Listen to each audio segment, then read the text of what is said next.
सत्कार्यों सात्संग जी, आप सभी को प्रेम भरी राधा स्वामी जी। सात्संग जी, आज 13 मार्च दिन शुक्रवार को डेरा ब्यास में बाबा जी महाराज जी ने सवाल जवाब का कार्यक्रम किया जी।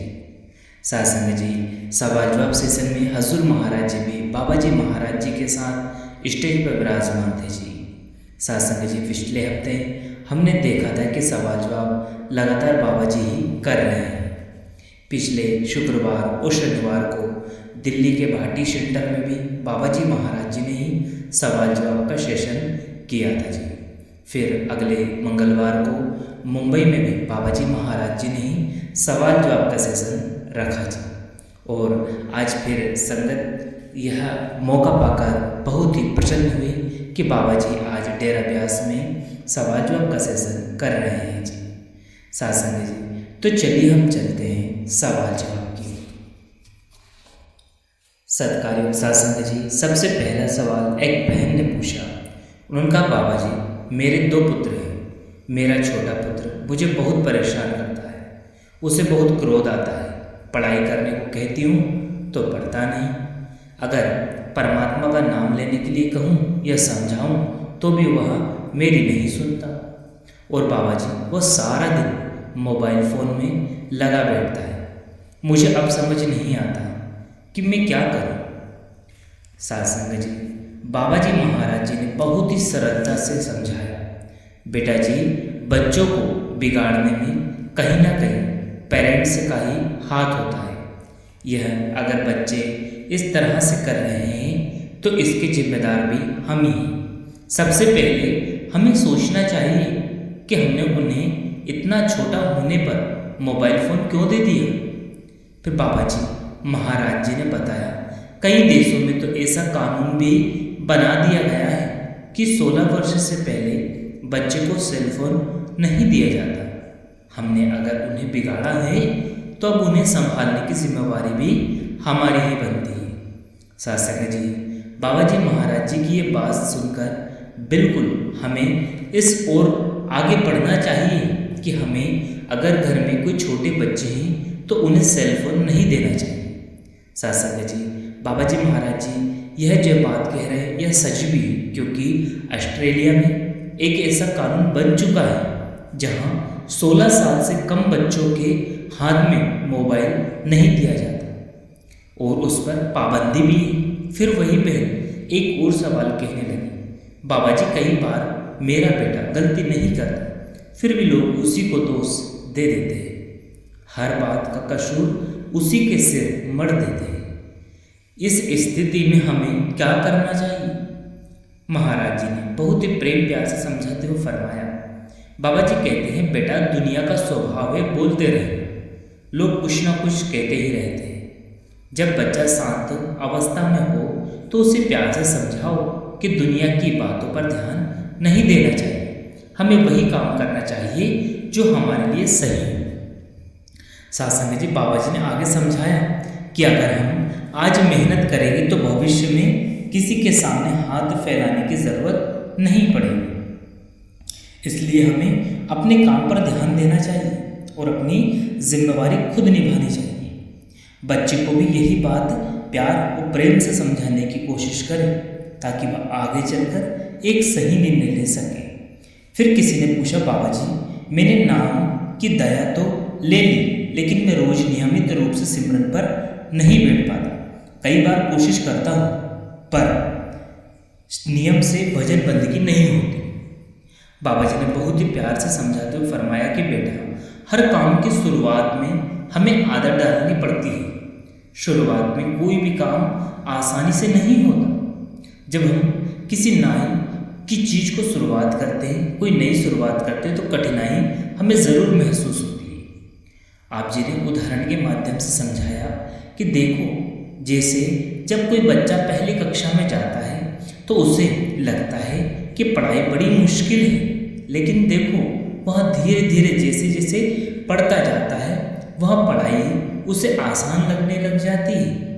बाबा जी यहाँ समझाते हैं कि ठीक इसी तरह भजन सिमरन भी अगर हम रोज करेंगे, उसका अभ्यास निरंतर करते रहेंगे तो हमें ज़रूर लाभ होगा। फिर बाबा जी ने एक बहुत ही सरल और सच्ची बात समझाते हुए फरमाई। आप जी कहते सोचो, भजन सिमरन की जरूरत किसे है? मालिक को नहीं, हमें। हमारा मन बहुत चंचल और बेकाबू है।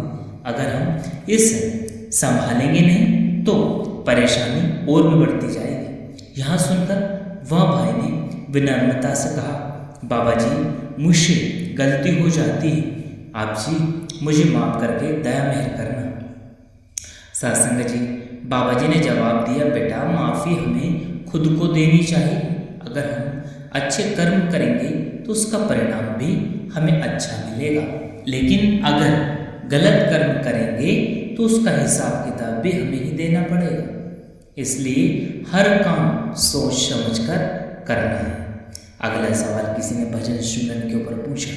उन्होंने कहा, बाबा जी मैं भजन सिमरन तो खूब करता हूँ, मन भी लगता है और मन भजन सिमरन में ऊपर की ओर भी ध्यान चढ़ता है, लेकिन बाबा जी क्या हमारे साथ कोई बार बार गलत कर रहा हो, हमें बार बार परेशान कर रहा हो, तो उस वक्त हमें क्या करना चाहिए?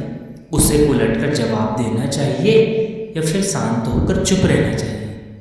बाबा जी ने समझाया, बेटा अगर हम उसे जवाब देना शुरू कर देंगे तो उसमें और हम में क्या फ़र्क रहेगा? आप नियमित रूप से भजन सिमरन करो, मालिक आपको ताकत बख्शेगा सहन करने की, सही राह देखने की।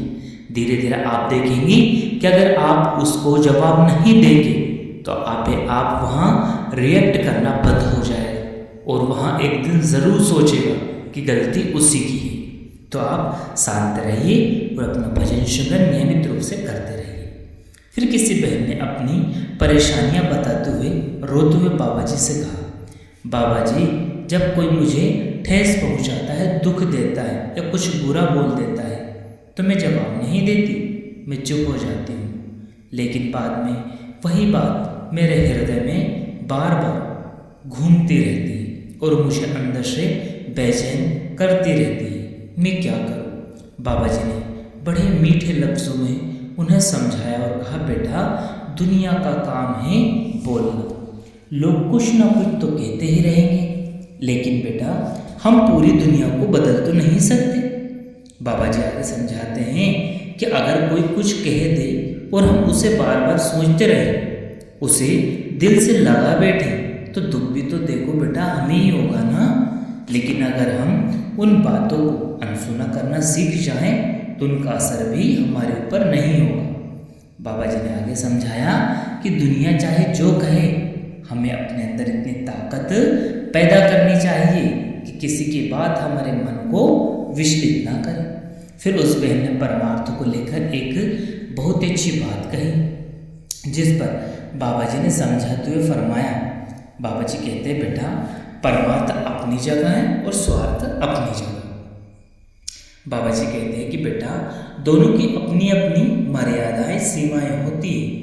इंसान को यह समझना चाहिए कि कब किस चीज़ को हमें प्राथमिकता देना है। इसलिए आप थोड़ा विवेक से काम लें और मालिक पर विश्वास रखें। फिर किसी ने कहा, बाबा जी हजूर जी को जरूर अमृतसर के नंबर 4 सेंटर पर भेजिए। बाबा जी मुस्कुराते हुए कहने लगे, हजूर को तो आपने निमंत्रण दे दिया बेटा, लेकिन मुझे तो किसी ने बुलाया ही नहीं। जैसे बाबा जी ने यह बात कही, पूरी संगत जोर जोर से हंसने पड़ी। फिर वही बहन बोली, बाबा जी मेरे पति नामदान नहीं लेते, मैं क्या करूं? बाबा जी ने मजाकिया अंदाज में फरमाया कि बेटा उनका खाना पीना बंद कर दो, अपने आप आकर कहेंगे कि मुझे भी नामदान चाहिए। जैसे बाबा जी महाराज जी ने यह बात कही, संगत फिर से जोर जोर से हंसने लग जाती है और पूरे पंडाल का माहौल बदल जाता है। फिर वह बहन भी हंसने लगी और हजूर जी भी मुस्कुरा दिए। फिर किसी ने पूछा, बाबा जी अगर जन्म और मृत्यु पहले से ही निश्चित है और हमारी किस्मत में लिखा है कि हमें कब कहाँ प्राण त्यागने, तो फिर कर्म कैसे बनेंगे? अगर सब कुछ पहले से लिखा हुआ है, अगर कोई किसी की हत्या कर देता है तो फिर उसका कर्म क्यों बनता है? बाबा जी ने बड़े ही मध्यम स्वर में, शांत लफ्ज़ों में और मीठे वाणी में समझाया, बेटा कर्म इसलिए बनते हैं क्योंकि किस्मत हमें एक निश्चित परिस्थिति तक लेकर आ जाती है जीवन में कब जन्म लेना है, कब जाना है, यह सब पहले से तय होता है। लेकिन उस अंत तक पहुंचने के कई तरीके हो सकते हैं।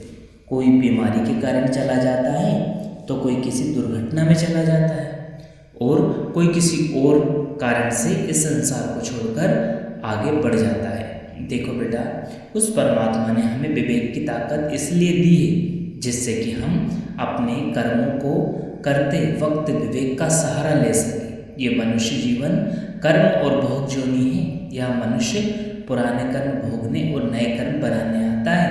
अब अगर कर्म अच्छे होंगे तो कल को हमें परेशानी नहीं होगी, लेकिन अगर हम जानबूझकर और हमें पता होता है कि हम जो कर रहे हैं वो बुरा है या अच्छा, और फिर भी काम करेंगे तो फिर बोझ तो हमारे ऊपर पड़ेगा।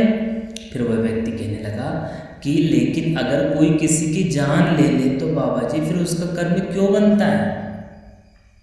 बाबा जी ने उत्तर दिया, बेटा किस्मत हमें एक जगह तक ले आती है, लेकिन उसके बाद सही या गलत का निर्णय तो हम स्वयं ही करते हैं ना।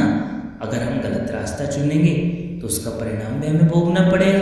अगर वहीं दूसरी ओर हम सही रास्ता चुनते हैं तो उसका लाभ भी हमें मिलेगा।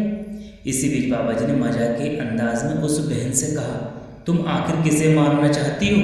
किसका कत्ल करने का इरादा है? बाबा जी ने जैसे ही यह मजाक के अंदाज में बात फरमाई, संगत सुनकर जोर जोर से ठाके मार के हंसने लगे। बाबा जी मुस्कुराते हुए आगे फरमाते हैं कि किसी का खून करने की पूरी योजना बनाकर आई है तो। यहाँ सुनकर सब लोग फिर जोर जोर से हंसने लग जाते हैं। वहाँ बहन फिर तुरंत बोली, नहीं बाबा जी ऐसी कोई बात नहीं। फिर उस बहन ने अपनी असली बात बताई। वह बोली, बाबा जी मेरा भाई मुझे कहीं घूमने नहीं ले जाता। बाबा जी हंसते हुए कहा, अरे शादी के बाद अपने पति के साथ घूम लेना। बहन ने फिर कहा, बाबा जी तो वह क्या मैं जल्दी शादी कर लूँ? बाबा जी हंसते हुए एक कहावत कहने लगे। बाबा जी महाराज जी मजा के अंदाज में फरमाते हैं कि चोर से ज़्यादा तेज तो उसका थैला भागता है। जैसे बाबा जी ने यह बात कही, संगत फिर जोर जोर से हंसने लग जाती है। साथ संगत जी, बाबा जी महाराज जी कहते हैं, लगता है तुम्हें शादी की बहुत जल्दी पड़ी है बेटा। बहन ने मुस्कुराते हुए कहा, बाबा जी मैं बस घूमना चाहती हूँ।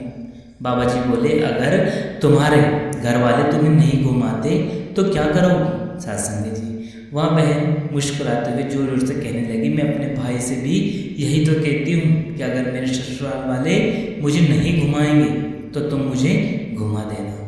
फिर उसने मुस्कुराते हुए फरमाया, बाबा जी मेरा भाई खुद तो लव मैरिज कर रहा है लेकिन मुझे करने नहीं देता। यह सुनकर बाबा जी भी हंस पड़े और संगत भी जोर जोर से हंसने लग जाती है। साथ संगत जी, बाबा जी बोले, तो उससे कह देना कि जब वह अपनी पत्नी को घुमाने ले जाए तो तुझे भी साथ ले जाए। साथ संगत जी, जैसे ही हमारे प्यारे बाबा जी महाराज जी ने यह कहा तो पूरी संगत फिर जोर जोर से हंसने लग जाती है और माहौल पूरा खुश मिजाज से भर जाता है। साथ संगत जी, तो यह आज डेरा ब्यास में बाबा जी महाराज जी ने संगत के साथ बहुत ही प्यारे सवाल जवाब कीजिए। साथ संगत जी, सच में बाबा जी महाराज जी ने आज संगत को खूब हंसाया और कई सवालों पर तो हजूर महाराज जी भी बाबा जी महाराज जी की बात सुनकर आज खूब मुस्कुराए। तो आप जी को यह वीडियो कैसा लगा?